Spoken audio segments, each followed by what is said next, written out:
When I ran for the school board 4 years ago, it was on the ambitious premise that we should put students first and provide them equitable access to a high-quality public education with a continued focus on diversity and equity for all our students.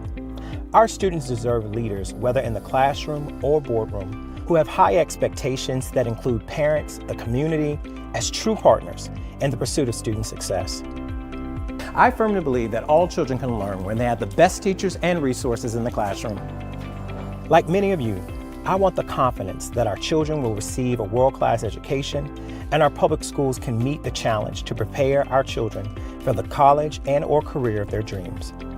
Now, as we rebuild and reimagine public education in the wake of a pandemic, our schools and our families still face many challenges. Too many of our students are unhoused or lack access to healthy food or quality internet, or taking advantage of free, high-quality preschool education, or enrolled in advanced courses, graduating from college, or military service, or being career ready. We're just not at the levels that we need to be. But despite all of that, we're still making progress. Norfolk Public Schools was open 100% for in-person learning last school year, as well as we gave a total of 2 million meals.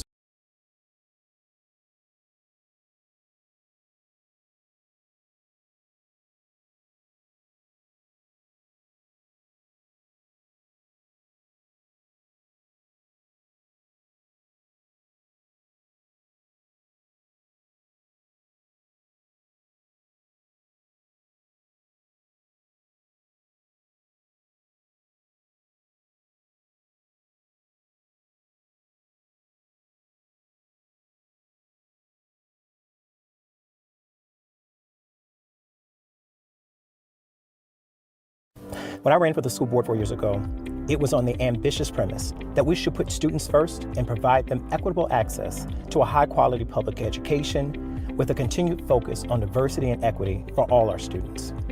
Our students deserve leaders, whether in the classroom or boardroom, who have high expectations that include parents, the community, as true partners in the pursuit of student success. I firmly believe that all children can learn when they have the best teachers and resources in the classroom. Like many of you, I want the confidence that our children will receive a world-class education and our public schools can meet the challenge to prepare our children for the college and/or career of their dreams. Now, as we rebuild and reimagine public education in the wake of a pandemic, our schools and our families still face many challenges. Too many of our students are unhoused or lack access to healthy food or quality internet, or taking advantage of free, high-quality preschool education, or enrolled in advanced courses, graduating from college, or military service, or being career ready. We're just not at the levels that we need to be. But despite all of that, we're still making progress. Norfolk Public Schools was open 100% for in-person learning last school year, as well as we gave a total of 2 million meals were served to our students, tackling hunger, which is one of the most common barriers to learning, as well as every student who wanted access to a device or high-speed internet, well, they received it. Competent leaders don't simply identify problems, but they listen to those that they serve, and they identify sound solutions. As your Norfolk School Board representative, I will continue to work by investing in the #1 tool we have to ensure student success, our teachers and our staff, by providing competitive salaries, wages, and continue to address compression. Last school year, I moved and the board approved one of the most robust budgets addressing teacher pay, learning loss, the social-emotional well-being of our students, our aging infrastructure, and so much more. These past few years have been challenging, but we worked together to maximize the opportunities for our students to continue to work and provide them with safe and secure learning environments so that they can continue to learn and grow. I'm Clanton, an advocate for our 29,000 NPS students, a proud uncle of 3 NPS students, a Norfolk native, and a proud product of Norfolk Public Schools. I'm your current Norfolk Public School Board Chairman and your Ward 3 representative. Our public schools should reflect the diversity, excellence, and potential of our city. I'm running for re-election because there's still more work to be done, and I'm committed to seeing that work through for all of our students, no matter what. Visit carlosclanton.com to learn more about my campaign and my priorities.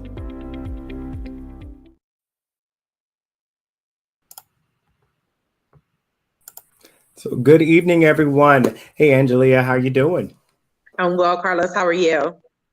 I'm doing really, really well. It's 7 days away to Election Day, and I'm so excited to have this special edition of Carlos Clanton Live with friends to be able to talk about the election, talk about some important issues, um, just a merit of different things. So I'm excited to have you, one of my long friends and colleagues as a former school board member in Portsmouth.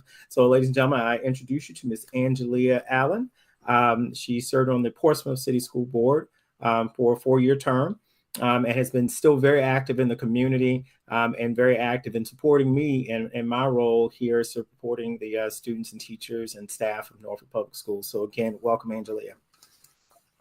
Thank you so much. It's an honor and a privilege for me to be here supporting my friend, who I also believe has the best interests of Norfolk Public Schools at heart. So it is an honor and a privilege to be here supporting you tonight. Not only tonight, but I will be supporting you on November 8th by working a poll for you. I appreciate that very much.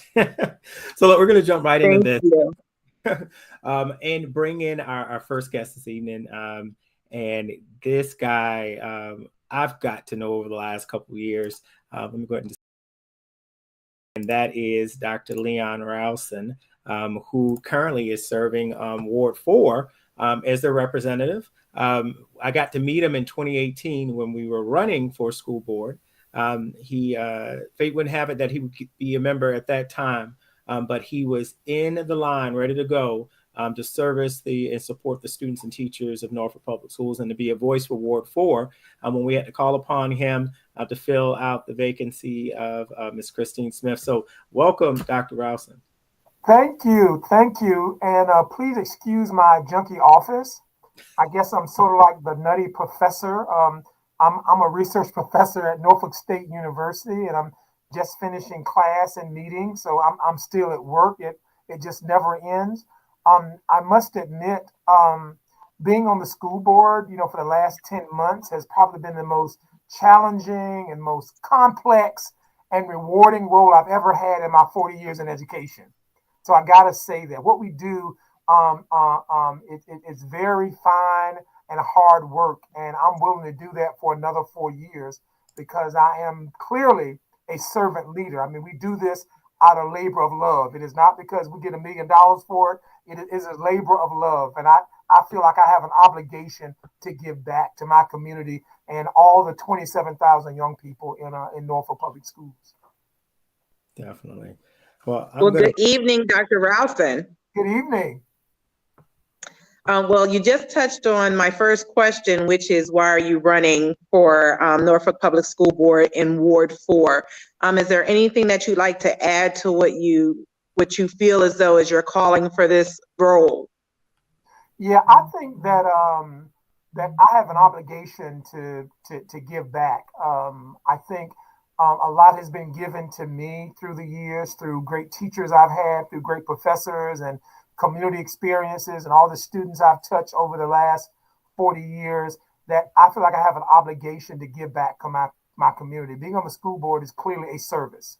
It is not for fame or power. It is a service for me to give back what I know about education, what I know about policy, what I know about budgets, what I know about teaching and learning, what I know about what success looks like. I feel like I had to give back to the community, and I think that's the main reason that I'm running for school board and wanting to serve 4 more years on the school board, is because I feel I have an obligation to give back, and I'm sort of an educator for the school board. Okay, well, can you share with the viewers why you're the best candidate to represent Ward 4 on the Norfolk Public School Board? I think one of the things that really set me apart is in terms of what I do at Norfolk State. Yeah, I'm a professor, but I'm a professor of teacher education. So I prepare teachers pre-K through 6. I actually prepare teachers. I'm a teacher educator. Many of the teachers in Norfolk and around the surrounding areas are teachers that I taught here at Norfolk State University over the last 20 years. So I understand a little bit about teacher education, about schools. And so I feel that sort of sets me apart when we start talking about school issues, when we talking about, school ills, school problems, how do we solve them, best practices, models. I feel like I have a lot to offer in that conversation. I also feel that living in a community with 27,000 students, I feel like I have an obligation to reach out into the community to work with families, because I think that's a big part of my role also on the school board, is also working with families, because I think that's the big connection that has to happen anyway. We want our children to be at the highest level they can be academically and successfully in terms of achievement. We got to connect with families. And that's another piece that I feel is important. And that's what I teach my teacher candidates also, that they got to connect with families. I know they teach subjects, but you got to connect with the families. Absolutely. And that's critical. Would you share with us your platform for your term for the next 4 years? My platform is kind of simple for you to remember. It's based on each child, and the each stands for a particular concept and thing that I'm promoting. The E stands for equity. I think equity is very important. I think each child need to be able, and each school need to get whatever they need to be successful and to meet their goals, and to make sure our students are getting a quality education. And that's not just, so if a school needs more than another school, then we got to give that school more. That's what equity is all about, is making sure everybody's on the same playing field. The A is for accountability. We have to make sure that people are doing what they need to do and that they're meeting expectations. That's what accountability is about, whether it be the superintendent, whether it be, the other staff and teachers and other people who make this all happen. There has to be accountability.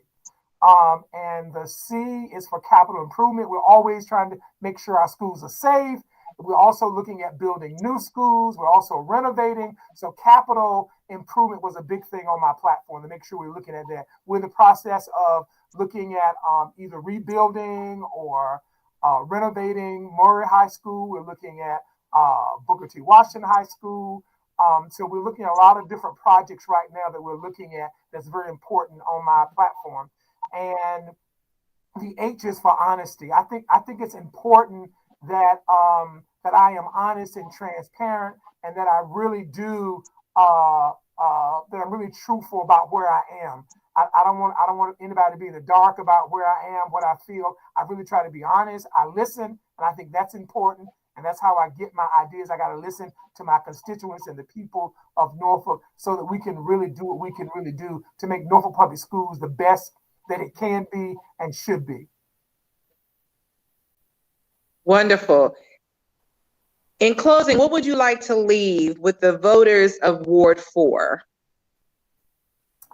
If I had to leave something with the voters of Ward 4, I want them to understand that I realize that the biggest thing that we really have to do is to make sure that we pay our teachers and staff at the level they deserve. Because, I mean, when you think about it, they really are the action in this. When you think about teaching and learning, it's teachers and staff, whether it be bus drivers, teachers, people who work in the cafeteria, our maintenance people, our people in housekeeping. We need to make sure we compensate our people properly, because they're really the heart and soul of teaching and learning in our processes. I want to leave that. And I also want to leave the fact that I believe that family engagement is probably one of the most critical pieces that we have to really make everything happen.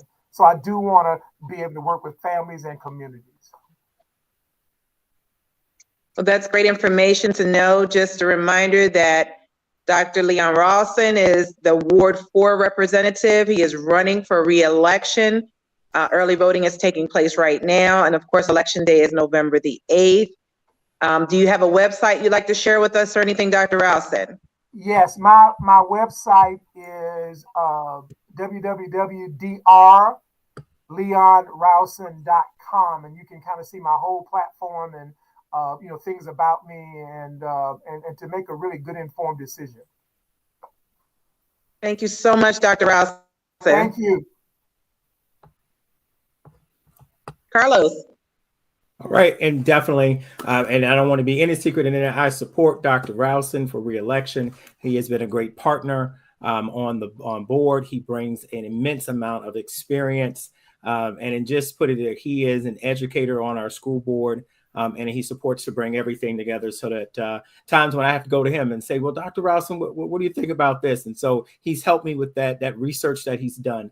Dr. Rowson has also served as also an interim as the dean of the School of Education for Norfolk State University. But I've watched him, and we're going to be bringing in the EAN in here in just a moment, the number of teachers who know Dr. Rowson. So I know that he has a teacher's heart as he is a teacher. So we wish you all the best, Dr. Rowson. And for those in Ward 4, check out Dr. Rowson's website to learn more about him and go out and vote. Thank you. Yes, go out and vote. Do it.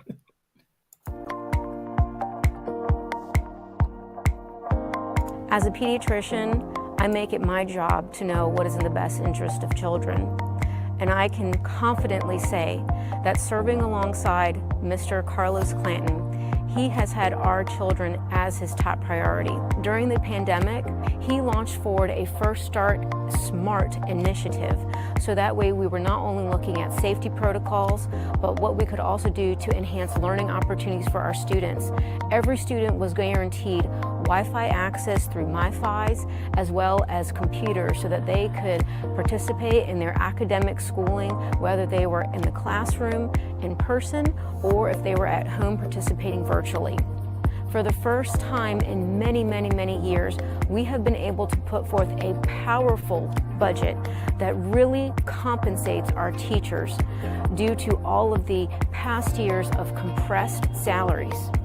This budget not only addresses the compression for our wonderful staff members, but it also looks at how we can advance other support mechanisms for our students, such as math and reading specialists, mental health providers, physical education, and the technology needs that our students need in order to operate and be competitive in 21st century learning.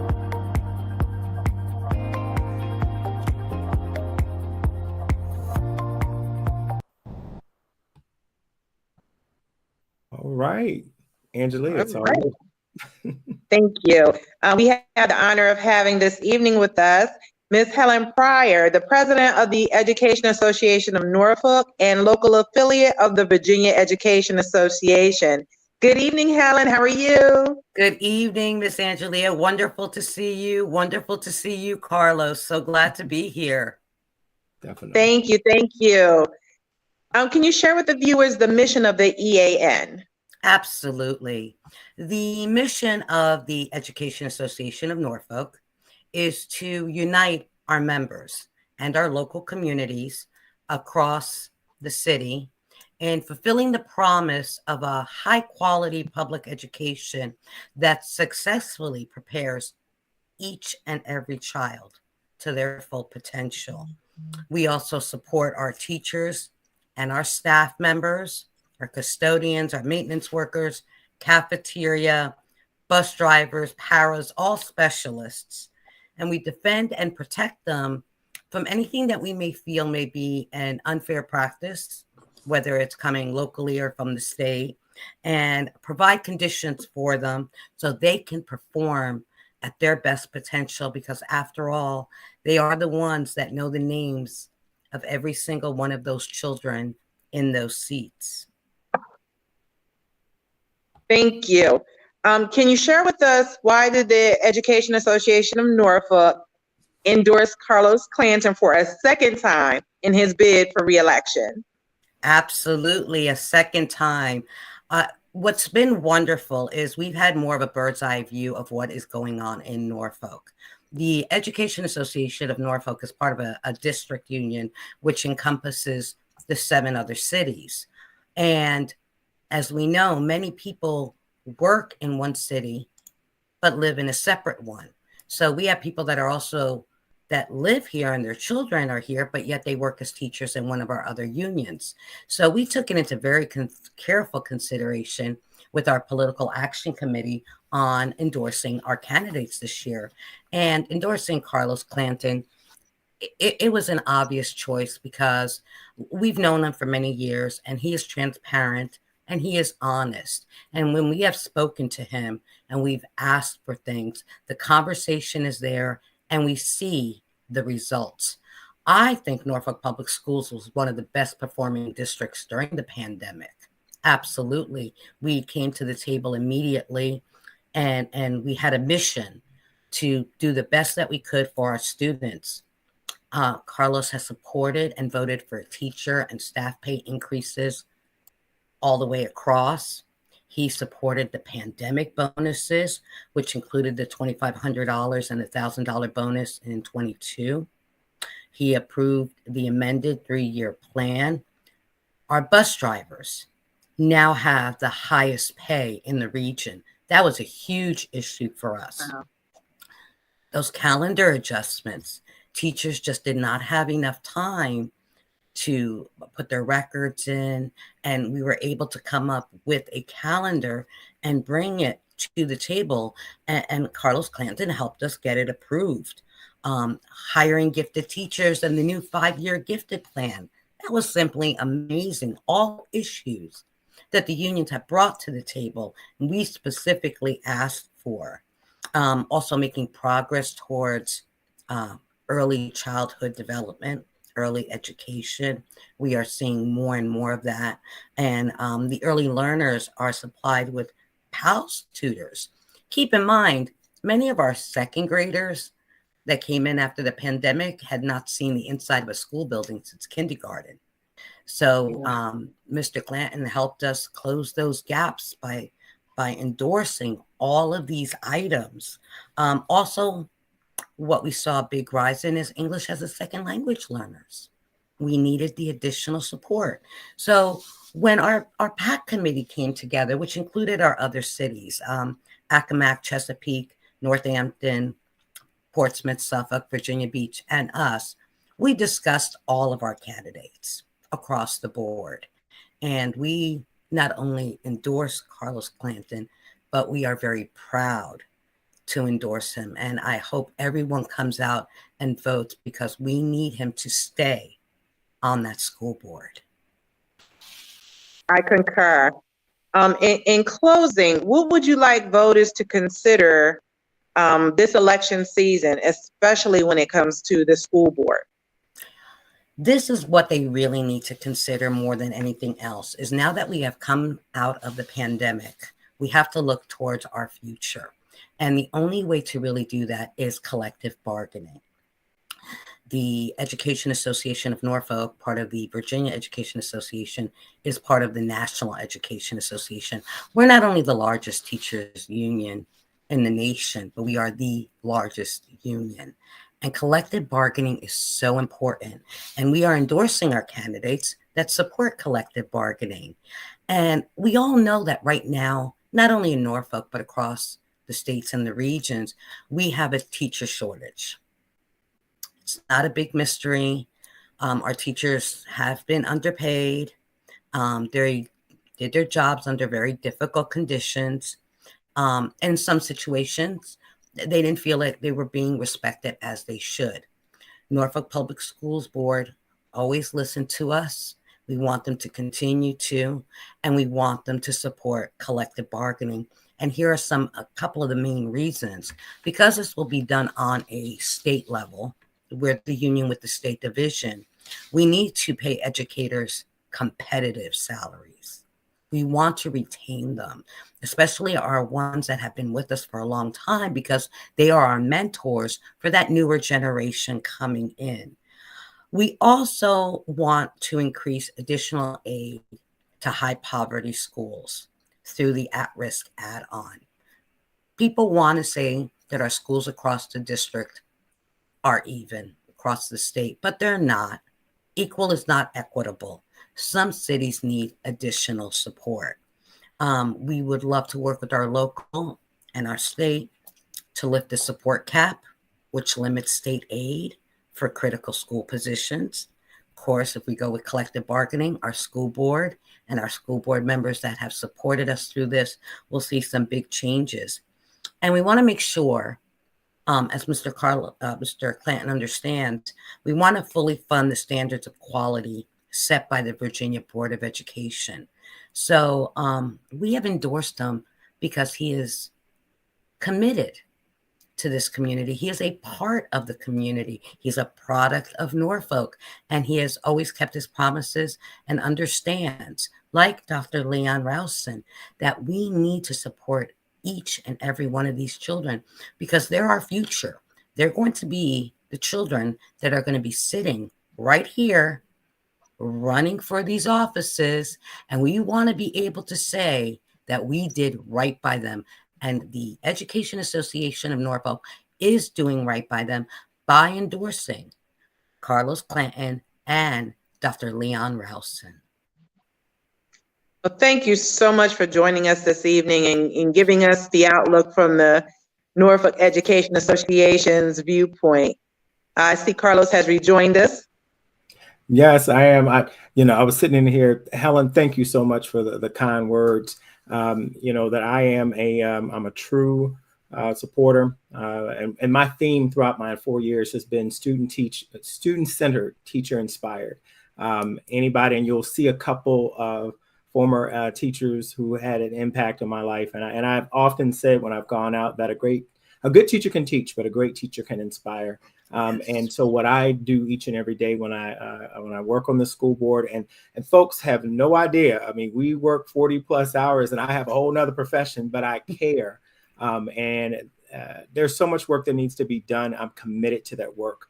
And I appreciate the endorsement and the support of the Education Association of Norfolk and all of those who are serving within our region here. We had a great time this Saturday meeting with members of the State Virginia Education Association. I think we also had the national vice president, right? Yes, Princess Moss, who is the vice president of the National Education Association, is formerly an EAN president. Wow. So she too is a product of Norfolk Public Schools and now our vice president at the national level. We also had some teachers come down from Fairfax to see the great job we're doing with our Power 7 and our 7 cities were there. So yes, everyone knows what's going on in Norfolk, and they're out there getting the vote out, ready to work the polls. This is so important. And we can't invest in anything bigger than our children. We can't. Definitely. I agree. Yes. And thank you, Carlos, for all of your support too, because I am a working president. I am in the classroom every day. So I have a bird's eye view of great things that have been done during your time on the Norfolk Public Schools Board. I appreciate it. Thank you so much, Helen. And again, November 8th is around the corner, and we'll talk a little bit more about being election ready, because you can go out and vote right now, all the way up until Saturday. Do not, I know how complacent it can kind of be like, oh, somebody else will take care of that. Every vote has to be counted. This is your opportunity to allow your voice to be heard. And we know that there's no president on the ballot, but our local elections are critically important. And as what we have seen in the Commonwealth with some of the things that have been going on, it's important for us as a community to push back on some of the things that really degrade our teachers, put additional unnecessary stress on our children. And it's important that we have individuals like Angelia was and myself now who are sitting in these seats who can be voices and advocates to support what's happening in our classrooms and in our school buildings each and every day. So thank you so much. You're welcome. Local elections matter. That they do.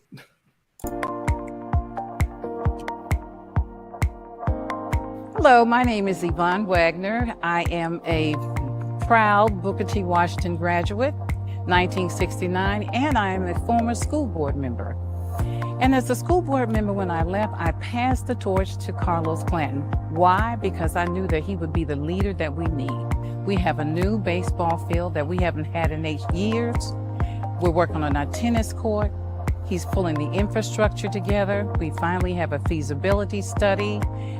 We have a community team, a task force, and those are the kinds of things that we need in Ward 3 and for the school system.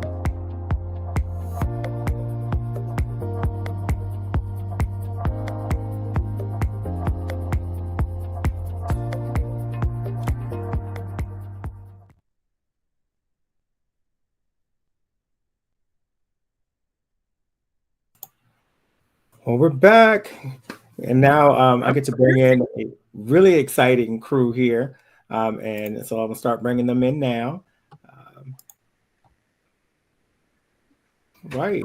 Well, we're missing one out of the bunch. Mr. Avery was having a little technical difficulties there. But for those who don't know, we have Cynthia Watson, Miss Cynthia Watson, who I go way back. She was my dean in middle school. But when she retired from Norfolk Public Schools, she retired as the principal of the mighty Booker T. Washington High School. So it's good to have you, Ms. Watson. Thank you so much for having me. As well as, her camera's not on right now, but Ms. Yvonne Wagner was my predecessor on the Norfolk City School Board in Ward 3 and was also the individual that you saw in that video there. But she is a proud class of 1969, I think, right? Or 69. Correct, 1969. Okay, all right. I want to start no wars. 1969. Get it right. Get it right. She's the class president, but strong advocate. So I know that Mr. Avery was trying to get in. He can't get in there, but Ashley Avery is also a member of the task force, the Booker T. Washington Advisory Task Force. And he is also president of the foundation, Alumni and Friends. So I'm going to turn it over to you, Angelia. Okay. Well, good evening, ladies, and thank you so much for joining us tonight. I'm interested. Good evening. I'm interested in finding out the backstory and how the task force was assembled for Booker T. Washington. Do I take the hot seat here? Take the hot seat. Well, basically, we are both. I'm a Booker, and Bookers are very strong in their ideas and what they want for the school. So I have been worrying him to death about what can we do to make some changes. For Booker T, and there was some issues going on with the facility. And so once we talked, he said, but the one thing that we can do to move it forward is to have a facilities plan. Through that, we put together, with Carlos' direction, the task force. And the task force was put together to kind of see the things that we would like to have for our beloved Booker T. And through that, we voted and agreed on the feasibility study so that we could move forward and survey and find out the kinds of things that the community would want, and also survey and see what the needs were so that we could have a better Booker T. Definitely. Anybody want to add anything else, Cynthia? Carlos? Well, I think the feasibility study was so needed in the very beginning, because the students of Booker T, just like any students in Norfolk Public Schools, need and should have what is best for them and for all of them, because all children are being done. So with the help of Yvonne, who pretty much just put things, I think started things, and then Carlos, who just took the mantle and decided to move on and make sure that all schools, not just Booker T, but we're talking about Booker T. Washington right now, but to make sure that all schools are best for all students. But the school it needed a lot of help. And he pretty much has put things right into place, along with the task force and the concerned citizens. We're talking about everybody who has pretty much played a part of that. And that's what's needed in order to ensure that all the students of Norfolk Public Schools, including the students at Booker T. Washington High School, have what they need in order to receive what is best for them in the future. And along with Booker T, we were also very concerned about the feeder schools, that those schools were able to perform and get what they need. so that they could move forward and become successful in their academic programs. Definitely. I'm trying to, I've added Mr. Avery in there. Mr. Avery, can you hear us? I see his name, but I don't see him. I see his name, but I don't see anything else. Yeah, we'll see if he can get in there. You know, I will say that I have learned so much about Booker T. Washington, representing them for the last 4 years as their school board representative, in the immense. My best friend's a Booker, and I went to Maury. No, you need to say that. Yes, my best friend's a Booker, but we realized, I mean, in this process, that the last time there was a feasibility study done for Booker T. Washington High School was when the school opened in its current location. That's right. Right. In the 70s. Yep. And so one of the things that came out of that was we were now on the almost fifth iteration of Maury High School. We had a feasibility study done. We were moving into the second phase of a feasibility study. And so for those who don't know, the feasibility study in a phase one is to look at the academic programs inside of what's going to be housed in that particular building. Then phase two goes into, okay, well, we've made the determination of what needs to happen in that particular building. And then phase two is now start looking at the physical structure. What needs to be renovated, what needs to be added on, what needs to be reconfigured, what may already be there, what needs to be added. And then phase three is when you actually move into the architecture building. That's when you start having the architectural drawings and things like that. And then you move into construction. And so we realized that here we go. Booker T had gone all the way through this time, and we say we have the Academy of the Arts, and there's nothing there. And mind you, I got on the board in 2018, and I know Ms. Wagner, you were there for the time prior, but you know, it was like trying to get things moving. And one of the things you also mentioned, there were people there who knew that we could not move forward unless we had the feasibility study, but yet and still they voted against it. So that was this. So Carlos, I have to give him his kudos, even though opposition, he still moved forward with the feasibility study, so that because he knew that in order for us to receive the things that we needed for that school, that would have to be the first step. And of course, it had to be voted on because there were funds involved. But the sad thing is that there were people there who had been there for years on the board who never recommended the feasibility study and voted against it. And those are people who primarily live in our community, of course, know the students of Booker T, know the Booker T community. That was most frustrating for me. And I think being an administrator in that school and understanding the needs of that building in order that, you know, the children could flourish, it was heartbreaking to hear people who knew the community, knew the school, and those that were not interested in trying to make sure that it was equal across the board for everybody. Yeah. That really leads me to a question. When it comes to, of course, election season, people want to skewer people's opinion on how things are going. So can you share with us what are some of the things that you're hearing out in the community regarding the feasibility study, which may not be accurate?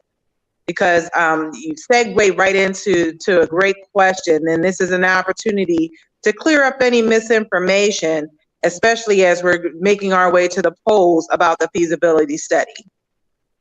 Well, I can start off. Go ahead, Yvonne. Well, let me just start off by saying, number one, that I was a member of the board, and I left the board because it was so much contention, and they needed a younger person. So when Carlos was there and said that he wanted to be a part of that, then it was easy for me to hand the torch to him because there was just so much controversy. Some of the things that you're hearing are things that have been said, even when I was there, is that we had $160 million that were given to us to build a new Booker T. Well, I knew that was an absolute lie because I was on the board at the time. The funds were that they're talking about were funds that were supposedly put in place for a regional, career regional school that would not have been the legendary Booker T. It would have been the school for the whole Hampton Roads. And it would have been a career and technology school. So there are people out here who believe the myth that we just gave away $160 million for a Booker T, which is not true. And you also had the choice as well. It would have been a choice school. Oh, absolutely. It would have been a choice school. And of course, there are only two historical African-American, well, I said historical high schools, Black high schools in the city, in the area, and that is Norcom and Booker T. So it's very important for us to, as alumni, to keep our legend alive. So when we heard about what was going on and that it would not be the Booker T, the alumni would not be a part of it. It would be a choice school, and that only a select group of individuals would be able to go. Then my antennas went up, and I was like, no, that is not what we need for our community. You know, this is a school that has been there over 100 years. We have a history there, a positive history, and we want our kids to continue with the legacy. So that is the one myth that I wish that I keep hearing over and over and over again. And there's one person that's on the board who voted against the feasibility study, and that's one of the things that he's putting out, and that is not true. The other thing that I think, Carlos, and I think he and I talked about that too, is when people hear the word feasibility study, they have they have no clue about really what that means. And so, of course, listening to others in the community talk about exactly what's happening at the Maury High School. Why is Maury High School getting things right now? And Booker T is still in the feasibility study. Well, the understanding that the feasibility study is the first thing that has to happen. And that was the question I shared with Carlos, that we need to pretty much make sure that we make clear to people what has to happen with step 1 of the feasibility study, step 2, and then step 3, so that they will understand that just because you have the feasibility study today does not mean that you build a school tomorrow. And so that's what needs to happen. Everything is a process. And so that's why I felt that he needed to share with them more of what the feasibility study is, what honestly needs to happen, how it's going to happen, so that they understand and they won't have to hear that from others in the street, because they'll understand exactly what the importance of that is. Definitely. And there were many individuals who became very angry because they felt like Maury, who would get will be getting the new school. Why is it that Booker T is not getting the new school? And of course, Maury is getting one. And like Mrs. Watson said, they don't understand the process. And Maury has been through the process 2 or 3 times. So, and once they understand, and I think this podcast is probably going to hopefully get some of the word out, that everything comes in its own time, in phases, and that's we have to really get the real message out to the community so they will understand exactly how things work. But along with that, we have still been instrumental in getting some other things for Booker T. For instance, the baseball field. Mrs. Watson, you probably can speak about that. We hadn't been able to use it. And so we were able to get she's a sports person, so she can probably tell us about the baseball field and what's going on with that. I'll let you take the seat.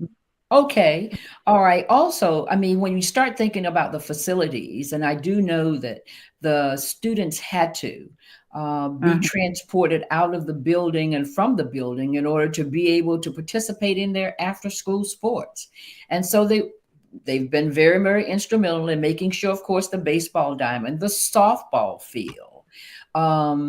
You're talking about visiting teams for our football team, having somewhere to go and somewhere for our team, instead of during halftime of games, the kids having to come all the way back to the building for halftime.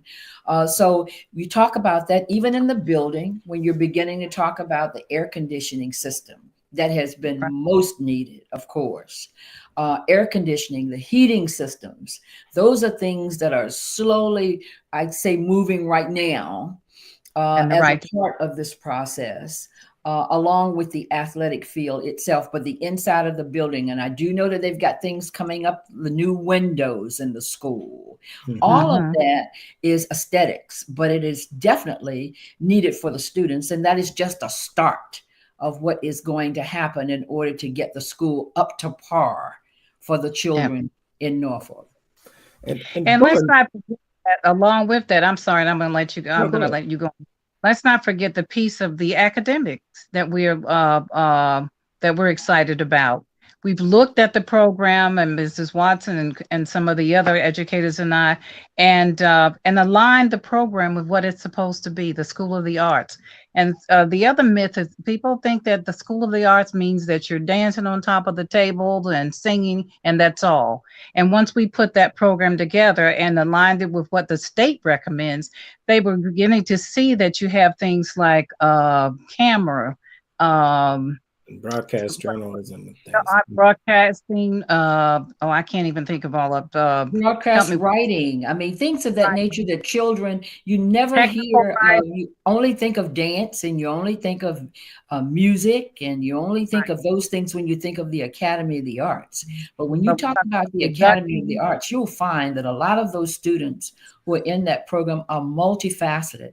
That means that they are good readers, they're good writers, they're good mathematicians.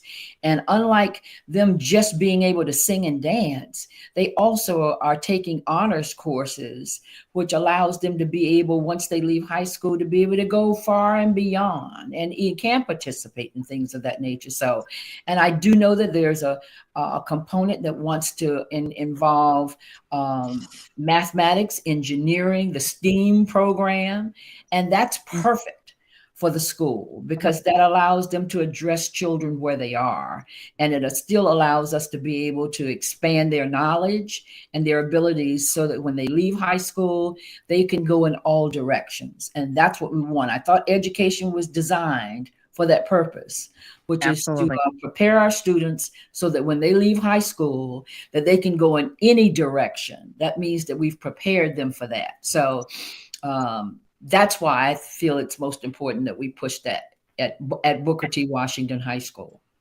And let me just give a Norfolk State University as well. Right.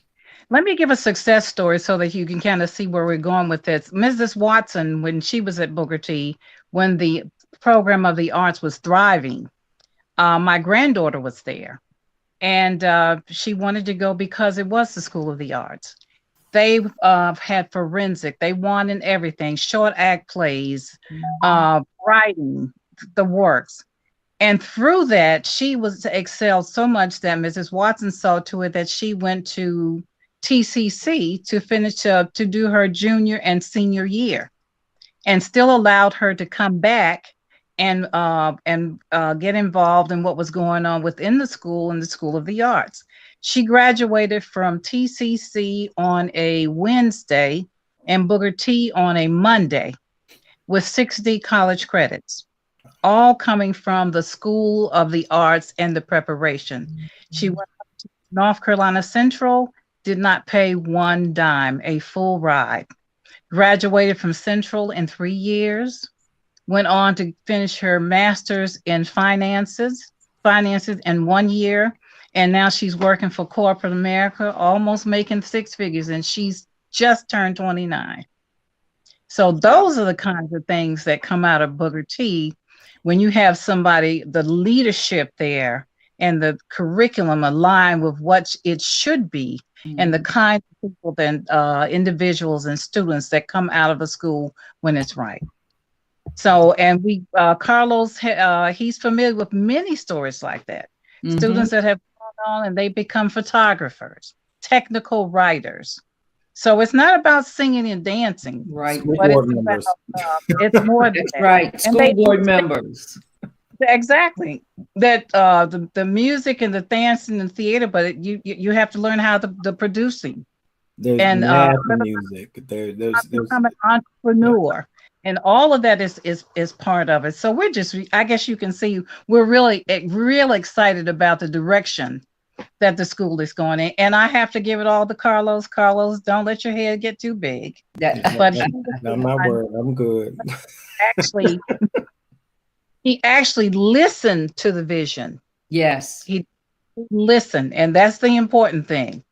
And of course, he took quite a beating, because we got on the molding and the things that were going on, and what was not safe for the kids in Booker T, and of course, and the feeder schools. So he took quite a beating for us, and but he listened and he moved forward with the idea. Exactly. And that's how much we appreciate what he has done. Absolutely. Because I do know that not just the beating started, it is continuing. And what he has done is he's dug down deep, and he's continued to try to move it forward. So that's why we appreciate it. And it may not be appreciated by the community until 10 years from now or 5 years from now, but it will be. And the children that will benefit from that will in fact be the ones that will come back and do a lot, because a lot of the students who have graduated from Booker T have come back to the school. They're either working in the school, they're teaching in the school, or you know what? They're helping to build the baseball diamonds and things that are out there for our students. So just because you're in the arts does not mean that you can't do other things. And that's why you're hearing through India moving out into finance. We've got students who are doing so many wonderful things that have left Booker T. Washington High School only because, first of all, we tried to grab them where they were. And then that's the key. You get them where they are, and then you help to strengthen and develop them as you move them through by providing them with programs that are of interest to them, programs that allow them to grow and learn, and programs that will help them beyond their high school career. Definitely. Well, Carlos. Yes. What should members of the community who care about the future of Booker T. Washington take away from the start of the phase 1 of the feasibility study? I would say in this respect, every great oak tree had to start with a seed. And when you think about it in that respect, this feasibility study is all about planting that seed.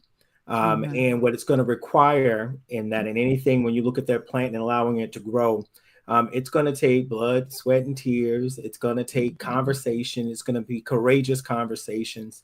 And it's going to take a little bit of sunlight. It's going to be some good days, and it's going to require some rain on that day. And in order for that tree to grow.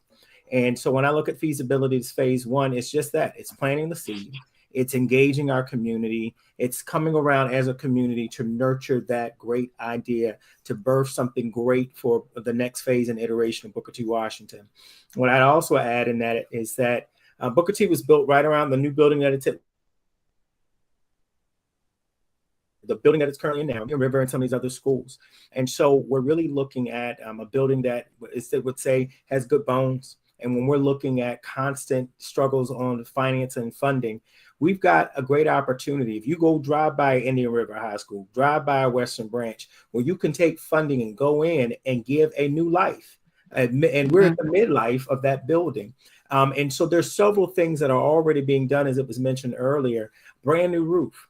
And I found out today with that brand new roof that we're going to put on Booker T will include solar panels. We're looking at getting to a net zero where Booker T is providing its own energy. We're looking at, and they've already gone in every square inch of that building because they're going to upgrade the electrical work in the building, new HVAC system. That's the funding that we were able to get out of the federal ESSER dollars. So we're matching and doing some creative things to be able to support the students and the teachers that are in that building. Those are just some of the physical things. But as Ms. Watson mentioned, it requires great leadership. And Booker T has an awesome principal this year who's come in, who's not new to Booker T. But you are already seeing the energy that he brings and the love and the passion.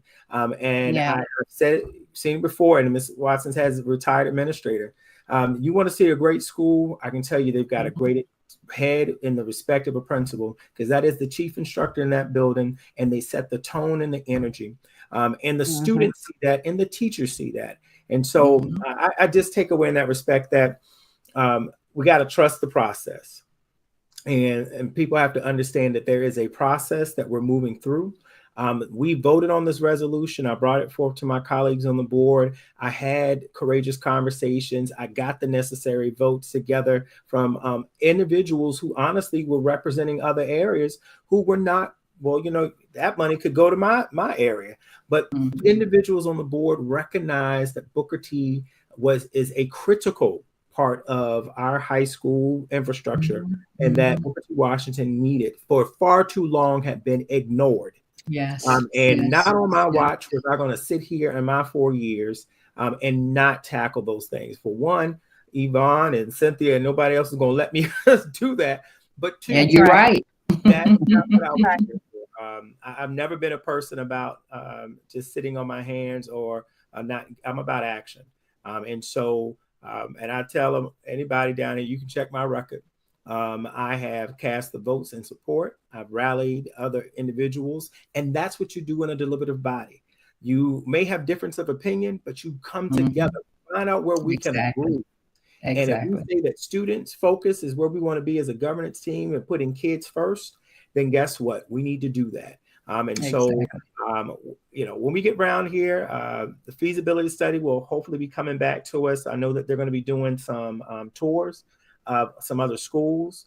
So all of that's going to get incorporated. So we're going to be looking at a report to hopefully come back to the board at the end of February, first part of March. The board will then weigh on that. And then the next phase of that, once you've determined what that academic program looks like, is then moving into phase 2, where Maury is right now. They're on the phase 2 portion. Now, guess what? We didn't do any of this stuff when we were in these 2 years of this pandemic. So technically, we're only about a year behind where we were supposed to be once we got the ball moving. So we're quickly moving. And there's an entire website, folks. Go to npsk12.com.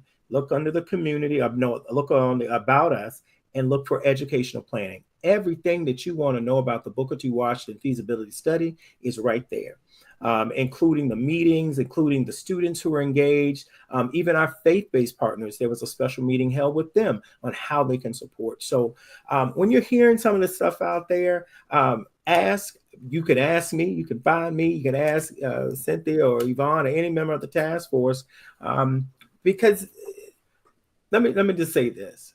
When there's confusion, nothing happens. Absolutely. There's the master of confusion, and confusion is continuously being swirled into the community. We're not moving anywhere. We're spinning our wheels. But I'm not an individual about spinning wheels. We're going to keep going forward. And we're going to be just like, like a racehorse in there. That's why they put the blinders on. There may be things on the side down here, but we know what the goal is in mind, and we're going to keep reaching towards it. So I really appreciate y'all being on. And we're going to continue to get this message out there. We got 7 more days till election day. Wow. Go ahead, Yvonne. No, I was just agreeing with you for once. Y'all don't know what I go through, but it's all right. Love y'all. Love you too. Thank you for everything. Okay. Thank you, Ms. Allen. Thank you so much. As someone over in Portsmouth, and I know how passionate Portsmouth is about IC Norcom, it is refreshing to see how the two of you are extremely passionate about Booker T. Washington, that you were able to get a Maury graduate on board with that. So thank you for what you have done and what you will continue to do in the community, because you are desperately needed, valued, and appreciated. Thank you, ladies. Thank you. Thank you so much. Thank you so much. Thank you. Bye-bye. Right. So we're at 9:00, and I try to always keep my stuff an hour, but great conversation. So this is what I'm going to do for Angela. I appreciate you being here and helping out Absolutely. with this conversation. I'm going to come back, and I'm actually starting tomorrow. Members in the community, I will be giving you glimpses on social media, kind of getting into the detailed plan. I've always been an individual. I'm not just going to give you the high lofty stuff down there, but I want to let you know what we're doing. And so when I talk about my priorities, particularly, and I'll just say this about teachers and staff recruitment, training, and retention. Helen mentioned it earlier. Every year that I have been on this board, I have voted for a broader budget that increased teacher pay and as well as increased steps. When it came back to us and the administration had presented us a 4-year plan to deal with the compression, every year I have voted to deal with the compression, including when we sent it back to the superintendent and they came back with us with a 3-year plan, which just really has 2 more years left on. I voted for every bonus, and Helen also mentioned in the respect of increasing our bus driver pay. And, when we were dealing with that, and one of the other things that I'm pushing now is about school security guards, because we can't, $18 is not enough. We've got to increase, but that requires us to be able to speak with our funding partners, both at the local city and at the state and at the federal level. And so I'm consistently building those relationships and maintaining to make those things happen. So look, I'm going to come back later this week and I'm going to share little small snippet videos that will break these things down for you, especially for those. I had some folks who sent me some information on the website who were inquiring. I'm going through my sample ballot, and I respect an individual who wants to hear more. And you can go to carlosclanton.com right now, and you can see my plan. You can also see the impact study, the impact report that I did, which was based off of every vote that I took. And one of the things that I've said to individuals that I promised to be transparent and accountable while I was serving on this board. And that's what I'm trying to do. So still meeting voters and still making it happen. But for those who are still watching this too, I want to say this to you. We're doing this on Tuesday night. So tomorrow's Wednesday, but we still have early voting.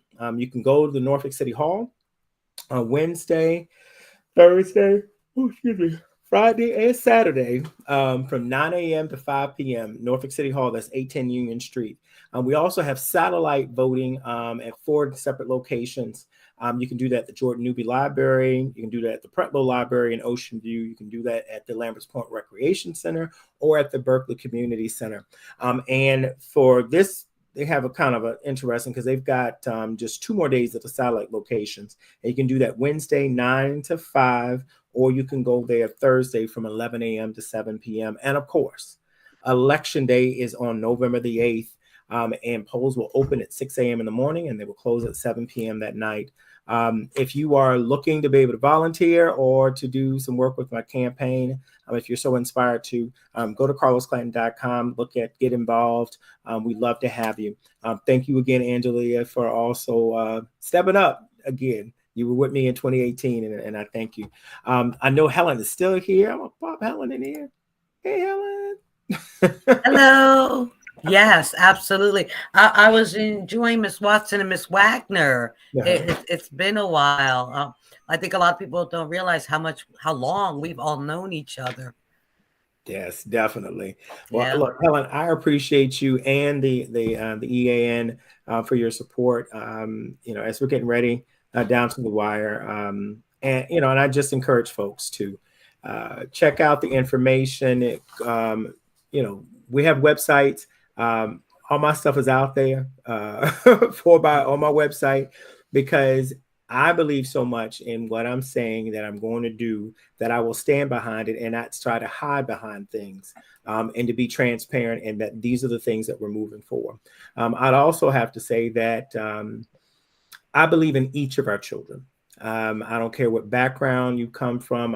It doesn't matter to me. Children are children. And if we're in a space where we are to love and support kids, that's to love and support every child and to create an environment that they can feel safe, that they can be nurtured, and that our staff members who are working with them can feel safe and can feel nurtured and supported.